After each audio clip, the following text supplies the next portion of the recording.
Live లో చూద్దాం. Defunct అయినటువంటి స్కీమ్స్ అన్ని రివైవ్ చేశాం. కేంద్ర ప్రభుత్వం వీళ్ళు చేసినట్టు అవకతవకల్ని అరికట్టలేక కరోనా సెపరేట్ అకౌంట్ ఓపెన్ చేసుకోండి అప్పుడే మేము డబ్బులు ఇస్తాం అని సెంట్రల్లీ స్పాన్సర్డ్ స్కీమ్స్ కి సెపరేట్ అకౌంట్ ఓపెన్ చేయించారు. ఆ రూల్స్ ఇక్కడ చూసిన తర్వాత దేశం అంతా పెట్టేశారు. ఇప్పుడు ఆ ఫ్లెక్సిబిలిటీ కూడా లేదు ఎవరికి. అంటే ఒక వ్యక్తులు చేసే తప్పులకి వ్యవస్థల్లో మార్పులు ఎట్ట తీసుకొస్తారు అనేది కేంద్రం లాంటి గవర్నమెంట్ మార్పుల కోసం అవన్నీ చేసే పరిస్థితి వచ్చింది. నేను ఢిల్లీకి పోతే విష్ లిస్ట్ నేను ఇస్తే ఈ పనులు చేయమని అడిగితే వాళ్ళంతవరకు మీరు ఇది చేస్తే ఇది చేయగలుగుతాం తప్ప లేకపోతే మేము హెల్ప్లెస్ అని నాకు ఒక విష్ లిస్ట్ వాళ్ళు ఇచ్చే పరిస్థితికి వచ్చారు. అంటే మీరు లాస్ట్ 2 years లో మీరు డబ్బులు ఇచ్చారు. మీరు ఆ డబ్బును వాడకుండా మీరు వేరే పర్పస్కి వాడుకున్నారు కాబట్టి అది ముందు ఖర్చు పెట్టండి తర్వాత డబ్బులు రిలీజ్ చేస్తా ఉన్నారు. 93 స్కీమ్స్ని మళ్ళీ రివైవ్ చేశాం. పవర్ డిపార్ట్మెంట్ తీవ్రమైన సంక్షోభంలో ఉంది, మామూలు కాదు. 32,000 కోట్ల రూపాయలు పెంచారు. కరోనా 15 రూపాయలు అట్లా కరెంటు పీక్ లోడ్ ఫ్యాక్టర్ కోసం 15 రూపాయలు పెట్టుకున్నారు. ఇంకొక పక్కన మీరు ఒకసారి చూసి నేను మొన్న కూడా పేపర్ కూడా రిలీజ్ చేస్తాను మీకు ఆ డీటెయిల్స్ అని మళ్ళీ నేను పోలా. ఇప్పుడు 9,000 కోట్ల రూపాయలు ఏదైతే సోలార్ విండ్ రెన్యూబుల్ ఎనర్జీస్ ఉన్నాయో వాళ్ళకు డబ్బులు పే చేశారు క్యాపిటల్ కాస్ట్ కింద. అది ఆపరేషన్ ప్రాక్టికల్ నిల్.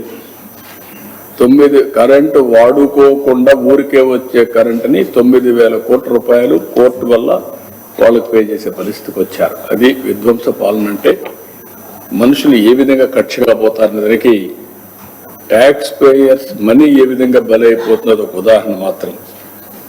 ఇలాంటివి చాలా వరకు జరిగాయి. నేను ఆ రోజు ఒకే మాట చెప్పాం, మళ్ళీ దీన్ని ఘాట్లో పెడతాం, ఎక్కడ కూడా నిర్లక్ష్యం చేయం. కరెంటు ఛార్జీలు పెంచకుండా ఈ వ్యవస్థని సమర్థవంతంగా నిలబెడతామని చెప్పాం, నిలబెట్టాం. నేను కరెంటు ఛార్జీలు 2వ సంవత్సరం పెంచాను. నెక్స్ట్ ఇయర్ కూడా సమర్థత పెంచుకుంటాం. దాని మీద కూడా ముందుకు పోతున్నాం. ఆ తర్వాత మీరు చూస్తే సమర్థవంతమైన సాగునీటి నిర్వహణతో కరువు లేకుండా చేస్తామని చెప్పాం. ఈరోజు మీరు ఖరీఫ్ అయింది, రబీ స్టార్ట్ అయింది. దగ్గర 950 TMC ఆఫ్ వాటర్ రిజర్వాయర్లో ఉంది. మీరు అవేర్లో చూసుకో 940 ఆ ప్రాంతంలో ఉంటుంది. ఇంకొక పక్క గ్రౌండ్ వాటర్ ఎక్కువ శ్రద్ధ పెట్టాం. ఇది 7.35 మీటర్ల ఆవరేజ్ లో ఉంటే గ్రౌండ్ వాటర్ ఇప్పుడు 6.08 తగ్గించాం. అంటే గ్రౌండ్ వాటర్ పెంచాం. రాయలసీమలో 8.1 నుంచి 6.31 తీసుకొచ్చాం. ఇతర జిల్లాల్లో 7.01 నుంచి 5.97 తీసుకొచ్చాం. నేను ఈ రోజే కాదు 30 ఏళ్లుగా ప్రయత్నం చేస్తున్నాను. సాగునీటి పంట కుంటలు తవ్వడం, చెక్ డ్యాములు కట్టడం, కంటూర్ ట్రెంచెస్ తవ్వడం, ఫారెస్ట్ ఏరియా మొత్తం వాటర్ కన్జర్వేషన్ మెథడ్స్ వేయడం, ఇవన్నీ చేశాం. దాని ఫలితాలు ఈరోజు 6 మీటర్లకు వచ్చింది. నెక్స్ట్ ఇయర్కి 3 మీటర్లు తేవాలని 2 ఏళ్లలో దానికి ఒక ప్రణాళిక తయారు చేసుకుంటున్నాం. రిజర్వాయర్స్ కట్టడమే కాకుండా భూమిని జలాశయంగా చేసుకుని భూగర్భ జలాలు పెంచాలి దానికి ముందుకు పోతున్నాం. అవి కూడా చేస్తున్నాం. అన్ని మైండ్ ఇరిగేషన్ నీళ్లు నింపడానికి కూడా ప్రయత్నం చేస్తున్నాం. ఇంకొక పక్క ఏపీ బ్రాండ్ పూర్తిగా దెబ్బతినింది.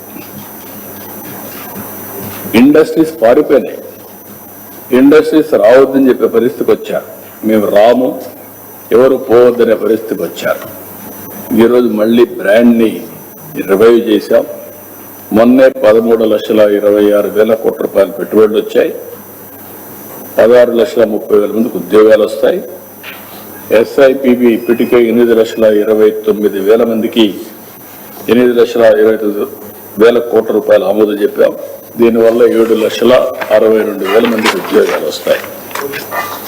ఇవన్నీ కూడా ఇంకో పక్క విద్యా వ్యవస్థ ఇంగ్లీష్ మీడియం అనే పేరు పెట్టి పిల్లల జీవితాలతో ఆడుకుని డ్రాప్ అవుట్స్ వచ్చే పరిస్థితికి వచ్చింది.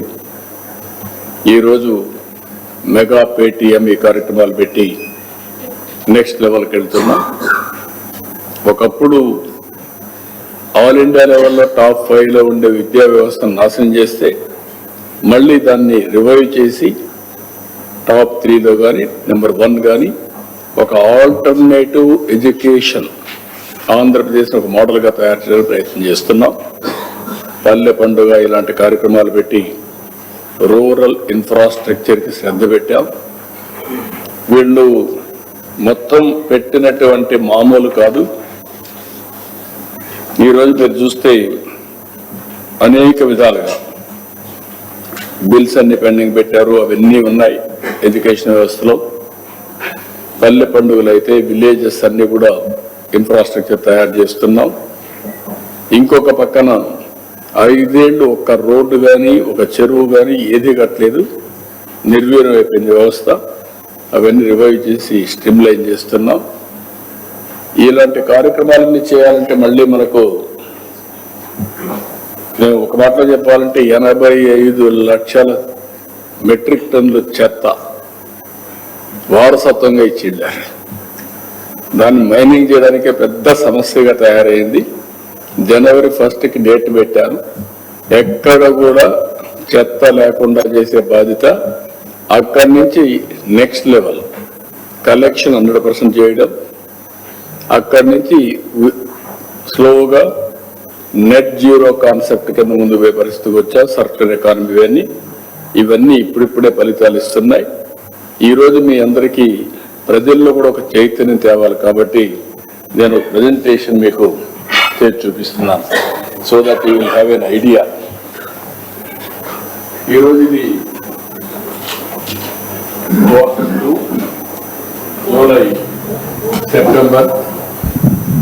July September 25-26, first half yearly April to September 25-26. Next ఇక్కడ GSDP, PCI and growth projections 3 చూపిస్తున్నాం. అదే మరి మెథడాలజీ GSDP ఎస్టిమేట్స్ తయారు చేస్తారు, అవి కూడా ఎక్స్ప్లెయిన్ చేస్తాను. ప్రజలు కూడా అర్థం కావాల్సిన అవసరం ఉంది. దీనివల్ల లాభం ఏంటని కూడా కొంతమంది ఆలోచిస్తూ ఉంటారు. గవర్నమెంట్లో GSDP పెరిగితే ప్రజల జీవన ప్రమాణాలు పెరుగుతాయి. ఇంకో పక్క వాళ్ళ ఆదాయం పెరుగుతుంది, వ్యక్తిగత ఆదాయం పెరుగుతుంది, తలసరి ఆదాయం పెరుగుతుంది, కొనుగోలు శక్తి వస్తుంది, మెరుగైన జీవన ప్రణాళికకి నాంది పలుకుతుంది. H1 April to September 25-26 current prices, అది మరి కాన్స్టెంట్ ప్రైసెస్ 2 ఉంటాయి. 11, 12 బేస్ ఇయర్గా తీసుకొని కాన్స్టెంట్ ప్రైసెస్ క్యాలిక్యులేట్ చేస్తారు. అదే సమయంలో ఈ సంవత్సరం కరెంట్ ప్రైసెస్ ప్రస్తుతానికి తీసుకొచ్చేస్తారు. ఇక్కడ AP GSDP target versus achievement for the year 25-26 project చేశాం. H1 అచీవ్మెంట్, H2 టార్గెట్, అది కూడా ఒకసారి రిమైండ్ చేస్తున్నాం. నెక్స్ట్ ఇది మీరు ఒకసారి చూస్తే హిస్టరీ కూడా. ఎందుకు నేను హిస్టరీ చూపిస్తున్నానంటే పాలకులు చేసే తప్పుల వల్ల ప్రజల జీవితాలు ఏ విధంగా అతలాకుతలం అవుతాయి, ఒక ఎగ్జాంపుల్స్ ఇవన్నీ. అదే మరిగా ఆపర్చునిటీ ఏ విధంగా పోగొట్టుకుంటారు అనేది కూడా ఒక ఇంపార్టెంట్ ఇష్యూ. నేను ఆ మధ్యకాలంలో ఒకసారి 6-7 వైట్ పేపర్స్ని పబ్లిసైజ్ చేశాను. అందులో డీటెయిల్డ్గా వెళ్ళాను ప్రతి ఒక్క వ్యవస్థను కూడా. మళ్ళీ ఇప్పుడు ఏం చేస్తూ ఉంది ఈ ప్రభుత్వం ప్రజలకు చెప్పాల్సిన బాధ్యత ఉంది. అందుకే ఇవన్నీ ఎడ్యుకేట్ చేస్తున్నా. ఎవరికైనా అర్థం కాకపోతే అర్థం చేసుకోవడానికి కనీసం చదువుకున్న వాళ్ళని అర్థం చేసుకొని 10 మందిలో చర్చించాల్సిన అవసరం ఉంది. ఇది 14-15 బైఫర్కేషన్ అయ్యింది రాష్ట్రం. అప్పటి నుంచి తెలుగుదేశం పార్టీ 5 ఏళ్ళు అధికారంలో ఉన్నాం. 14 నుంచి 18 వరకు 14, 15, 18, 19. ఆ రోజు మీరు చూస్తే నేను ఆ ఫిగర్స్ అన్నిటి పోవడం టైం అవుతుంది కాబట్టి ఇక్కడికి వచ్చినప్పుడు ఆవరేజ్ జిఎస్టిపి గ్రోత్ రేట్ 13.5%. అందులో ఆల్ ఇండియా లెవెల్లో 4.45% కాంట్రిబ్యూషన్ షేర్ వచ్చి మంది 4.45, 4.21 నుంచి పెంచుకుంటూ 4.5 వరకు 4.5కి వెళ్ళాం. ఇక్కడికి వచ్చే కొందికి ఆల్ ఇండియా లెవెల్ 10.98 పెరిగారు. అప్పుడు 10.98 పెరిగినా దాన్ని కాంపన్సేట్ చేసి దగ్గర 3% పైన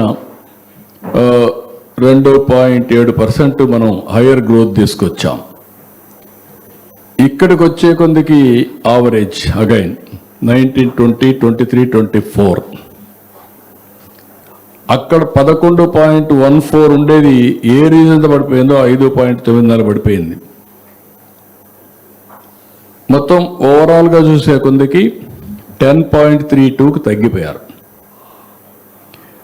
అదే సమయంలో ఇక్కడ 10% ఆల్ ఇండియా గ్రోత్ రేట్, దీనికి దానికి ఓన్లీ 0.32నే డిఫరెన్స్.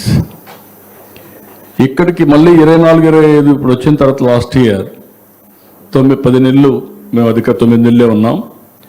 12.202కు పెంచాం మళ్ళీ. ఈ పక్కన మీరు ఒకసారి చూస్తే ఆల్ ఇండియా లెవెల్లో 9.8 ఎక్కడ వచ్చింది, ఇక్కడ 12.02 అంటే దగ్గర 3.10, 2.02 వచ్చింది. ఇక్కడికి వచ్చినప్పుడు మంది కాంట్రిబ్యూషన్ 1.19, ఆల్ ఇండియా లెవెల్లో 3.91 US$. ఈరోజు యుఎస్డి ఐఎన్ఆర్ వేసుకుంటే 84.5ని వేసుకుంటే దీని క్యాలిక్యులేషన్.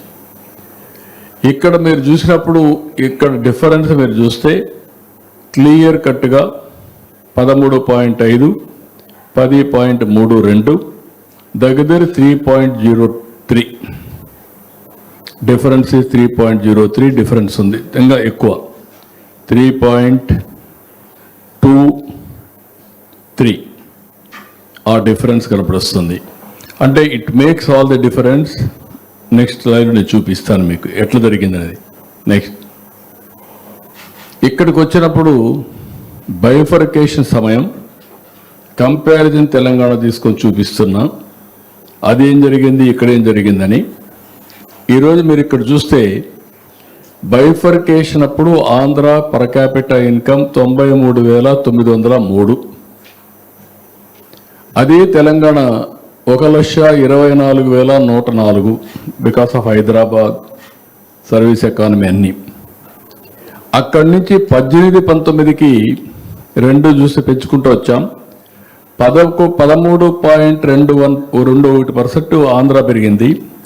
తెలంగాణ హయ్యర్ బేస్ ఉంది కాబట్టి 13.37 పెరిగింది. అదే సమయంలో ఆల్ ఇండియా 9.75 పెరిగింది. వీళ్ళు వచ్చిన తర్వాత 5 ఏళ్లలో అది 9.18 తగ్గిపోయింది. పర్ క్యాపిటా ఇన్కమ్ దగ్గర 4% పైన తగ్గిపోయే పరిస్థితికి వచ్చింది. 4.03% తగ్గిపోయే పరిస్థితికి వచ్చింది. అదే సమయంలో తెలంగాణ 10.88 పెరిగింది. It makes all the difference. ఇక్కడ డిఫరెన్స్ మీరు చూస్తే దగ్గర 1.7% డిఫరెన్స్ వచ్చేసాం. అంతమును